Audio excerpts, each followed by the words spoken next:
My next guest is a mother, an author, and a fellow Arkansan. Lunden Roberts is the mother of Navy Joan Roberts, a beautiful little girl whose father happens to be the president's son, Hunter Biden. Unfortunately, the little Navy has never met her father or grandfather. It's been a long journey for her to be recognized by the first family.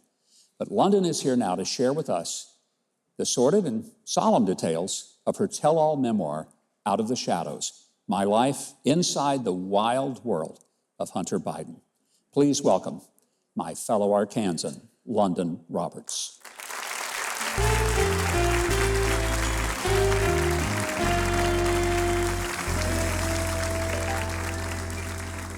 Lunden, it is very nice to have you here.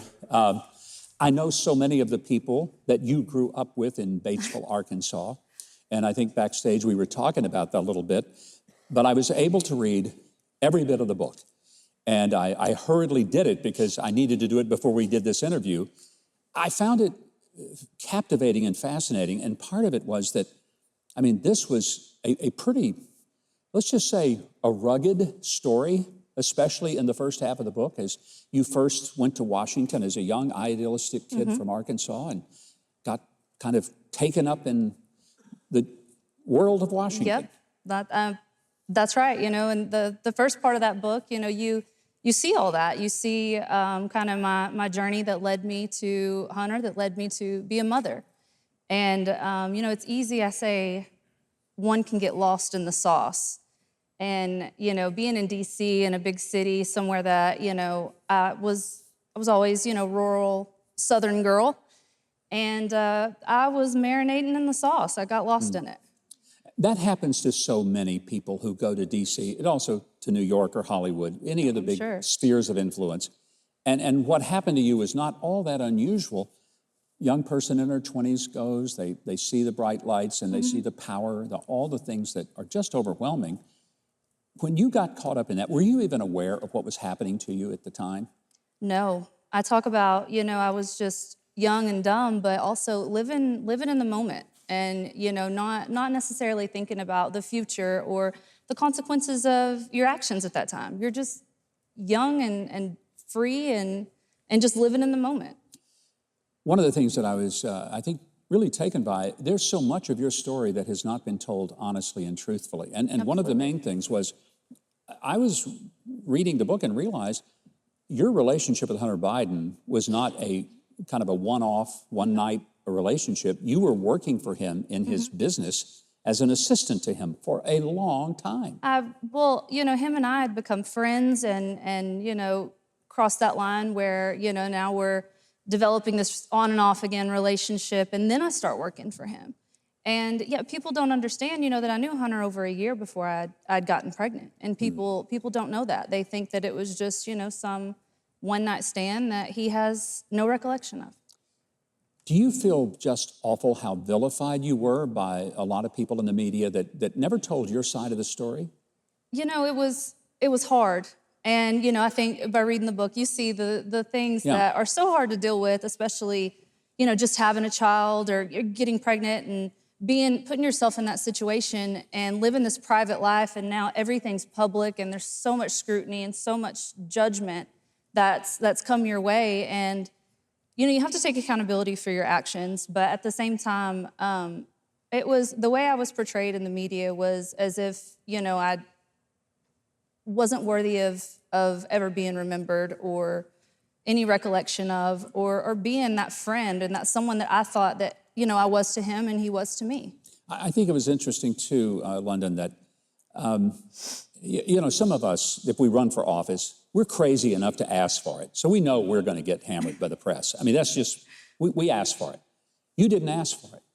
You're just up there working. You're living this idyllic life of kind of the wild child, having a great time, party girl in Washington, like so many other people of your age group. And it never occurred to you that you're going to be front page news and you're going to have to deal with all this nonsense. That must have been just rattling to you and to your family. Very much so. And, you know, people think, oh, she's a female looking for clout. She's gold digging.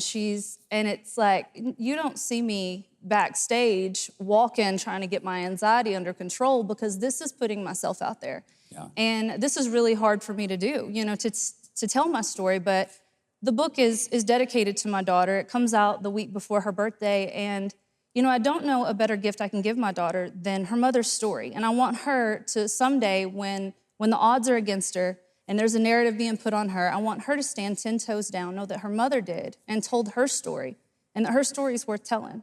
Well, and you tell it with a level of candor that no one who reads it will say, well, she held a lot of things back. I think it's fair to say, Lunden, you held nothing back in the book. It's pretty raw.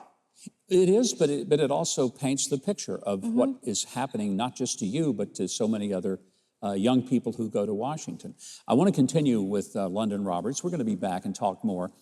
And I'm going to get to the part of the story that I think is the real essence of it. And I don't want you to miss this, because it is, for me, having read her book, the most powerful part of the story. And I think it will be an encouragement to all of you.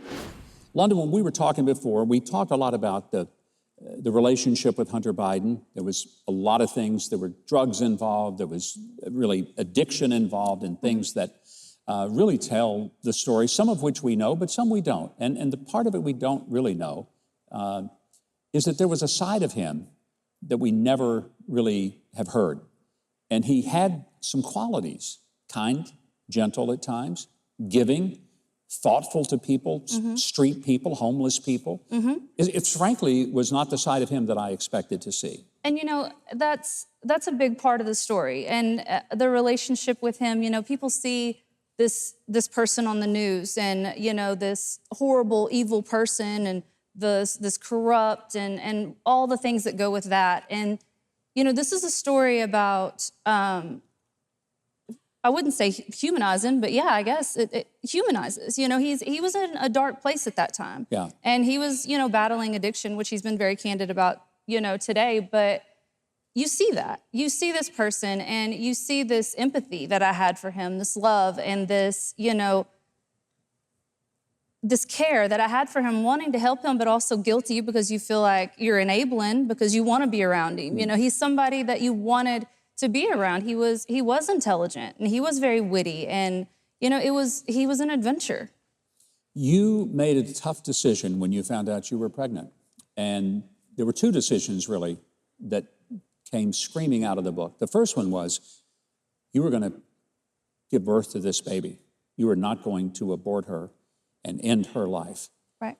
But the other decision that you wrestle with, you seriously considered giving birth and then ending your own life. I did.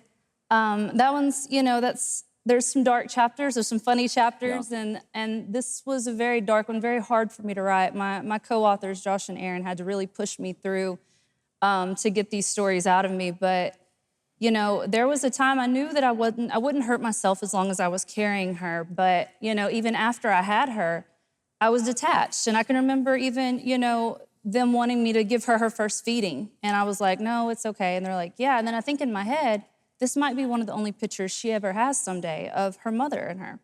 And so, it wasn't until about 24 hours after she was born that she had one of those tests done where they prick the fingers, the bilirubin, and she was hurt, she was in pain. And I realized that, I'm her protector. I was put here to protect her, and I instantly got this, motherly instinct, and I mean, in a way, she saved my life. Being what a beautiful thing, and that's what came across is that, yeah, you gave her life, and so many women would have not done that in that circumstance, would have just ended the pregnancy, but that was never an option for you. No. But then you kept your life. That maternal instinct, was that what it was that kicked in and made you say, by golly, I'm going to raise this child and give her my love? It was, but also during those dark times, we have a lot of country roads in Arkansas, as you know. Yes, we do. I would drive and just pray as if like God was in the car with me, and talk over and over. And sorry, it's kind of an emotional time, but it was the faith of a mustard seed, and it was becoming a mother that led me to, keeping my life. And it's the reason I'm able to stand here today and tell my story, and hope that someday my daughter can be proud of me and admire me for it. There have been some tough times getting Hunter to acknowledge that he was the father. He had to go to court and to take a paternity test to prove that he really was the father. And then he tried to wiggle out of the financial support. So the story has continued even beyond. Does he have any relationship with Navy now? He started last September after the child support dispute. He had started Zoom calls. And, you know, it went from, it was supposed to be one Zoom call a month because he says the two things that are most important to him is family and art. And so once a month, he could Zoom her and they could start a relationship and she could pick out certain artwork that she liked of his and whatnot. And was going to do that once a month. And then once that relationship started building, it was once a week. And then, you know, a couple times a week. And then she has a t-ball game. Well, you know, he wants to Zoom and talk to her before it. And then there she sits with her little Nike hat on backwards and her uniform ready. And he comes on the Zoom and he sees her and he throws his hat on backwards and sits down to give her, you know, that t-ball pep talk. But it's a void that, you know, she's yearned for and she's wanted for so long. Yeah. It's kind of at a standstill right now. You know, I've written this book and I've had time to process his book and him having no recollection of me. So I would love to, you know, give him that time to process my recollection. I hope the day comes when he not only has a Zoom call, but he holds her in his arms and that the entire Biden family welcomes, receives, and rejoices at this beautiful, because I'm going to tell you, I got to see her backstage. Navy is a beautiful, absolutely adorable young lady. Well, thank you. I thank God that you gave birth to her and did not prevent all of us from getting to know her. And I thank God you took care of your life and gave her the mother that she deserves and obviously adores. Well, thank you. What a beautiful end to what could have been a tragic story. Good. Thank you. Lunden, thank you so very much. You can pick up your own copy of the book, Out of the Shadows, My Life Inside the Wild World of Hunter Biden. If you go to Huckabee.tv, you can click on Lunden's page at that website and direct how to get the book.